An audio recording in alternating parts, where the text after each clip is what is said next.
Hello, everyone. I'm Donna Fiducia. And I'm Don Neuen. And this is Cowboy Logic Radio. Cowboys didn't dance, didn't wear designer shirts. When their hearts were filled with memories, bodies filled with hurt. They would sit around the campfire and exchange a piercing glance. Back when the West was really wild, cowboys didn't dance.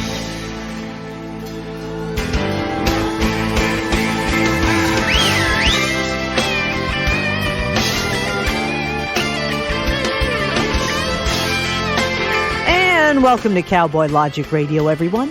I'm Donna Fiducia. He's Don Neuen. But we are going to I'm behaving right now. You are behaving right now because you have to be on your best behavior because we're not, kind of fooling around like we always do. This is not a typical first segment. Right. We're not. This is a special first segment. Because we have this South Carolina, the former South Carolina Tea Party Coalition Convention, which is now called Rock the Red USA at rocktheredusa.com. Tickets still available, and it's this coming Friday, Saturday, and Sunday. Don and I are emceeing it. And so what we wanted to do this show is to kind of just do without the headlines for a change and just bring on as many people as we can that are going to be there. And one person that's going to be there speaking is our good buddy, KCarl Smith of the Frederick Douglass Republicans. Who we met for the first time. Do you remember when we met KCarl the first time? It was at the South Carolina Tea Party Coalition Convention years ago. Right. Mm-hmm. And KCarl, can I forget? I referenced you and pointed to you when I was talking to that numbnut Cash that was running for Senate or Congress or whatever he was Senate doing against Lindsey Graham. And I kept saying, "Look, man, what is part of your platform to bring Black Americans, Black South Carolinians, back to the Republican Party?" And the dude dissed me. He walked three away. times. And Don finally said to him, you don't have a snowball in hell's chance of winning because the answer is standing 6 feet from you. And I looked over at you and gave you kind of that wink thing, I wasn't flirting, KCarl.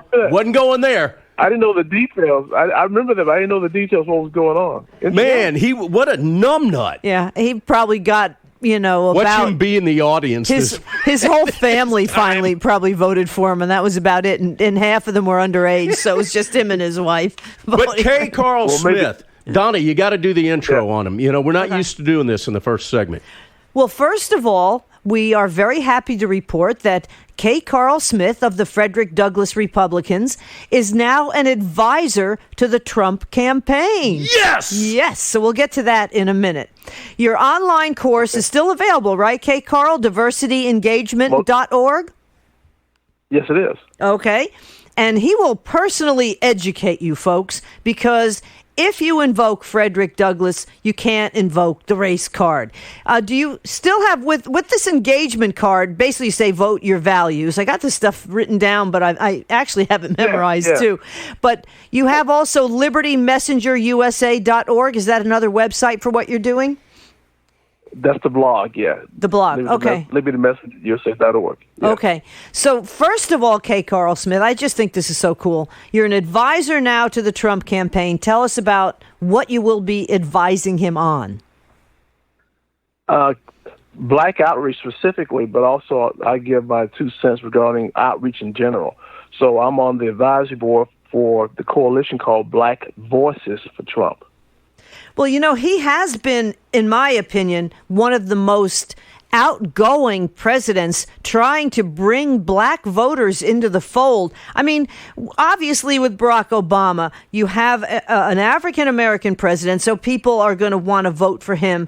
That it was a first. I mean, more white people really voted for Barack Obama. But if you look at the whole bigger picture, what did he really do for the black community? I see Donald Trump out there. I mean, I have the TV on during the day, and he's always got groups of blacks and groups of Hispanics, groups of doctors, and he's always got them, these special organizations in the Oval Office, and he's trying very hard to reach to these people and learn how we can do better. And I think this is a huge part of it. You're right. And he, like I said, the deeds are there. A lot of good deeds, and we just got to help overcome that propaganda battle so he can get credit for these good deeds. That's the struggle. But we're going to work on that. We got some things up our sleeve that's going to be coming out here during this campaign season. Yeah, maybe we can pry some of those out of you. But before we try, ladies and gentlemen, I got to tell you something, and I plan on discussing this, KCarl, when we see you this weekend in South Carolina. Now, I've told you this before. I've said it numerous times when we've had you on the air with us. I got to tell you, we've interviewed over the course of 7 or 8 years, however long we've been doing this show, hundreds of guests. And KCarl had the most personal impact on me than any guest, period, end of story, full stop. And I've told you, I called you on my way into work after the first time you joined Donna and I told you that, right? I remember, yes. It hadn't changed. Ladies and gentlemen, you need to follow this man's unbelievably great work. And Donna's going to give these websites. I don't run with notes ever. It's true. I don't have any notes in front of me. He looks at me and he goes, okay, get the notes again. All right. KCarl But seriously, hold on, Donna. Seriously, ladies and gentlemen, we have been friends with this man for a number of years, and we have followed his great work. And I'm telling you, nobody has had more of a personal impact on my life doing this radio show than my buddy, KCarl Smith. DiversityEngagement.org and LibertyMessengerUSA.org is the blog. But KCarl, tell us about how Frederick Douglass lived the American dream, and he died in 1895. Yeah, Frederick Douglass is the quintessential American dream story. I mean, when you think of a man who was born into slavery, in essence, born below poverty, and he was a slave for the first 20 years of his life, and he discovered his God-given gifts, his God-given talents, and he took his obsessions and he made it a profession. And that's the American dream. It's taking your gifts, your talents, mastering that craft, whatever it is, and making yourself, in terms of marketing, available to people. And that's what Douglass did. And that's the American dream story. And what I like about Frederick Douglass, because his story is so powerful, that nobody today, no American today, can out-victimize Frederick Douglass. This man died with $300,000 in savings, which is like $11 million in today's money. Yep.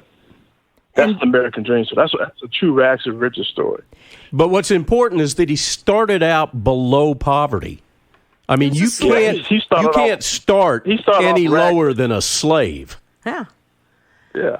So, yeah. And the thing is, ladies and gentlemen, here's what you got to understand about these tools that KCarl has. Most of our listeners are conservatives and Republicans and independents. We got a few libs that'll listen, that'll try to get in and help educate themselves. But most of our listeners are Republicans and conservatives and independents. And I guarantee you people are sick and tired of being labeled a racist because you disagree with a liberal agenda or a liberal narrative. KCarl has all the bullets you need to put in your gun so that you can immediately shoot down left-wing, liberal, racist comments. Isn't that right, KCarl? Figuratively, of course. You're exactly of course. Right. And what I'm going to do this weekend, I'm not going to do any speaking at this event. I'm going to do some teaching. Yeah. So when the people walk away from my presentation, they're going to have the knowledge, the confidence, and the skills to know how to trump the race card, pun intended. They're going to have the resources to engage anyone regarding their conservative values and do it in a way where you win the narrative and win them, because this is a center-right nation. And so I'm not going to do a rah-rah type of presentation. I'm going to give a how-to presentation. And that's what we need, because we got to get people in the trenches out there engaging. That is awesome. Oh, ladies and gentlemen, I just thought of something. Go to cowboylogic.us. Mm-hmm. Click on the shop or the store link, and you will find a shirt that I created 5 years ago, maybe 6 years ago, 5 years ago. It's got on the back of the shirt a picture of Frederick Douglass, and along the side of it in big text, Trump the race card. I like that. That. Okay, so Go buy one. Well, hold on. I want to know the particulars I will. here, being a reporter. So did you go to the White House? Did you go to the Oval Office? Did you meet the big man? I just got back. I was in D.C. and attended the Christmas reception there at the White House. You got your picture taken with all those fancy Christmas trees. I got to and get right to everything? the important question here. That's an important question. How'd Melania look? Outstanding as usual. Come on. What can I say? I want to know how blind I think the if I met tabloids are. Melania, I'd sit there and just No, I wasn't blind. babble like an idiot. I wasn't blind. I mean, she really is just stunning, and the tabloids don't even put her on any of the covers. I mean, come on. These people are just so blatantly ridiculous. They're pro-immigrant unless it's the first lady. Hello, folks. She is an immigrant, too. She is a legal immigrant. Okay, we're talking with KCarl Smith of the Frederick Douglass Republicans, advisor to the Trump campaign. We love it. We knew him when. DiversityEngagement.org and LibertyMessengerUSA.org are places where you can get in contact with him. And again, he's going to be at the Rock the Red USA convention this coming Friday, Saturday, and Sunday in Greenville, North Carolina. We can't wait to see you again.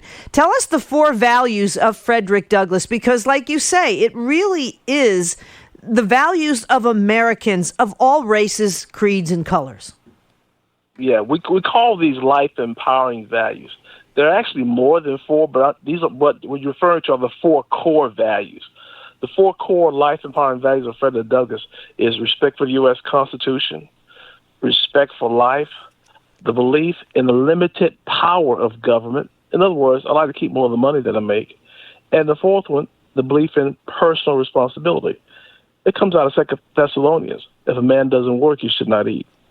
The personal responsibility part, to me, so many people talk about, because once the slaves started to be freed, they started to make great strides. I mean, the Second Amendment especially was made to keep freed slaves from any NRA. kind of tyranny, and the NRA. The NRA. Exactly, so they could protect themselves. But the point is, they started to be able to live the American dream. And then you get this leftist mentality that, what was it, Bush that said the soft bigotry of low expectations.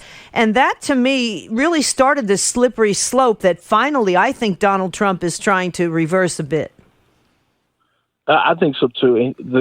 Put forth a great effort, and he's making some headway. But like I said, there's some things I'll be proposing to the campaign will be a game changer, and it will actually break the backbone of the left, where they have to leave the United States and go back to France.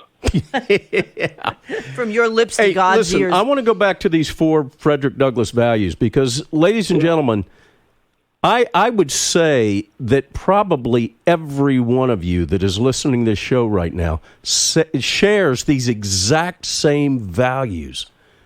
And I think it's, again, KCarl, you had such a profound impact on me personally after one interview that I became a student of you and of Frederick Douglass. Share those one more time. And if there's a listener that doesn't share these 4 values, turn the radio off and go on and go away. As a matter of fact, to become a Frederick Douglass Republican is not based on your skin color. A Frederick Douglass Republican is a person who embraces these 4 life-empowering values. They are conservative values, but we call them life-empowering values because we have to use a word where it has a universal appeal. Right. First one is respect for the U.S. Constitution. The second one, respect for life. Number 3, the belief in the limited power of government. Now, I'm emphasizing the word power because a lot of people say, I believe in limited government. Well, when you say that, what the left will do, they'll come around and say, okay, you believe in limited government. Oh, you want to take people's entitlements away. So we got to beat them at their own game. I believe in the limited power of government. I like to keep more of the money that I make, like I mentioned earlier. And the 4th, of course, the belief in personal responsibility. I think those 4 core values basically are MAGA. It's a way to make America great again. Ladies and gentlemen, find a liberal, a true liberal, a true progressive that will agree with maybe not even one of those 4. They're not out there. These values, these core values, are unrecognizable to the liberal, Democrat, progressive party. They're the antithesis. Exactly. Now, one of the other values that Doug has embraced that the left has a problem with, Doug has believed in free speech. Matter of fact, he said on one occasion, he said, quote, tyrants cannot tolerate free speech because they know the power of it. Do you know, Chris? That's why the left hates free speech. You know, Chris Matthews actually equated the killing of Soleimani to Martin Luther King's death here and also Princess Diana. I mean, this is how insane the left has become. You're equating a murderer for the Iranian regime to Martin Luther King. It was just, I couldn't believe what I was hearing. And the thing is, there's nobody to come out and challenge him on that. I haven't seen it. No. And he should be challenged because you're right. There's no comparison. That's like comparing Hitler to Mahatma Gandhi. Exactly. Hey, KCarl, would you explain to the listeners again, and you do this every time that you're on with us, the problem with the word conservatives? Yeah. The word conservative has a racist connotation primarily because of 2 reasons. Number one, the left is cleaning our clock when it comes to propaganda. I mean, they have demonized that word conservative. So before we speak as a conservative, we have already been demonized or discredited. So, and especially in the black community, that word conservative has a racist connotation. If you go out and say you're a black conservative, Christian conservative, or Reagan conservative, that's what you're saying, but that's not what people are hearing. What they're hearing is, oh, black conservative, okay, you're black racist. Reagan conservative, you're Reagan racist. If you say that I'm a Tea Party conservative or I'm a constitutional conservative, now you are a racist. And nobody wants to listen to someone that's a racist. So we got to learn, we got to understand that we're getting our clocks clean in terms of propaganda. And the person who controls the language wins the argument. And that's where we're suffering. So what do you say is what is the verbiage that you can use then? So how do you identify yourself politically then where you can have a chance to win the narrative and win people? Look, I'm more than a conservative Republican. I'm a Frederick Douglass Republican. And I believe in the life and power values of Frederick Douglass. Boom, boom, boom. That's how you do that. And listen, KCarl, I can't tell you the number of times I've had debates with liberals, or I'll even go a step further. Everybody knows probably at this point that I'm in the rock and roll bus world. Many of my clients, because we're based out of Atlanta, are rappers. I have actually had rappers, the artist, not a tour manager, not management, but the actual artist in my office. And all of a sudden, I get into a political conversation with this guy. And when I lay out to him that I am a Frederick Douglass Republican, you ought to see the look on his face. Jaw-dropping, I bet, huh? Yeah, and you know what? All of a sudden, at that moment, I have cracked him. I broke him. But they can. And now we can have a dialogue. That's the whole point. With most people that are open-minded, you can at least have a dialogue. You've got these Trump derangement syndrome lunatics out there that no matter what he does, he can't win. It's like don't even bother wasting your time with people like that. It is crazy. But you'll find so many people have those 4 core values. It doesn't, like you say, it transcends race. And then you can kind of see the light bulb go off with a lot of these people. In fact, Don even called me one day when he was driving home, and he goes, I had this really good conversation with one of these, I don't know if he was a celebrity in this case or one of their tour managers, but the guy actually called him back. That was an artist. Was it? And he actually called him back. What did he say to you? He called you back? He said, hey, man, I just want to thank you for taking the time, because I did the Frederick Douglass Republican technique. I used it that day with this particular gentleman. He was a young rapper. He calls me back and he goes, man, thanks. I have never had a conversation like that with anybody, and you made me think, and you changed my mind. Bingo. Wow. Dude, I got chills just saying that right now. Wait, I got chills myself. That means you have changed how he votes, because he's been voting a certain way based on tradition. Well, and here's something else that we all have to remember. And KCarl, I guarantee you, when you've been toe-to-toe with a liberal talking about this, what's important is not always to change the mind of the one that you're debating with, but the 4 or 5 people that are standing around you listening to you, right? Yeah.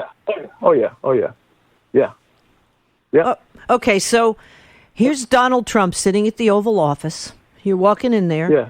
And, hey, KCarl, what do you want? I won't do a Trump imitation because I can't. But what? It's really big to see you, KCarl. It's really big. It's big. Have a seat. This is the most expensive chair that I could find. And it's a wonderful chair, the most beautiful chair in the world. No, that's not how I would do it. I wouldn't do it that way. Okay. I'll go in and say, I said, Mr. President, how you doing?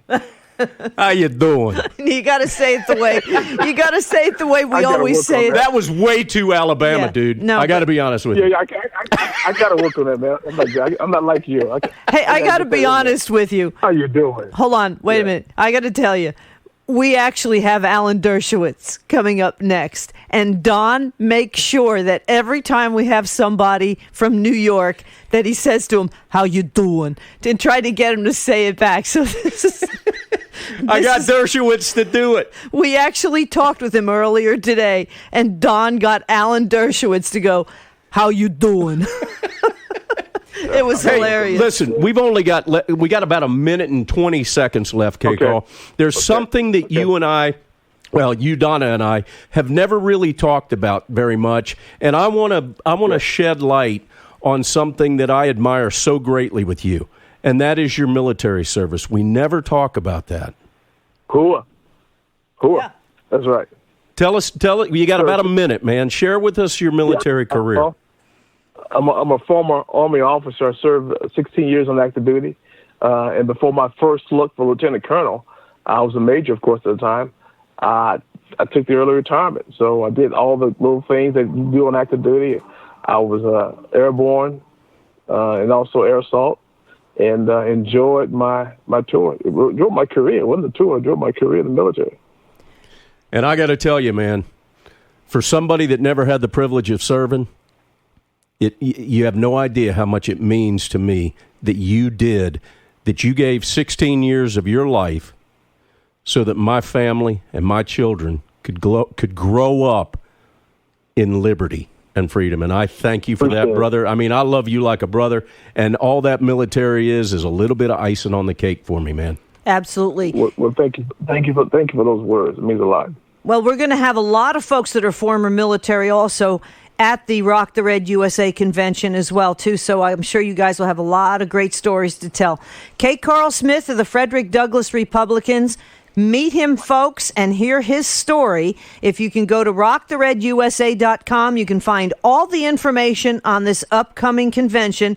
Don and I are emceeing it. It's at the Embassy Suites in Greenville, South Carolina, this Friday, Saturday, and Sunday. And find KCarl's information at diversityengagement.org and his blog, libertymessengerusa.org. KCarl, thank you so much for joining us, as usual, here on Cowboy Logic Radio. And coming up next, the aforementioned Alan Dershowitz, Michael Cutler, former INS agent, and Claire Lopez. It's all coming up next on Cowboy Logic Radio.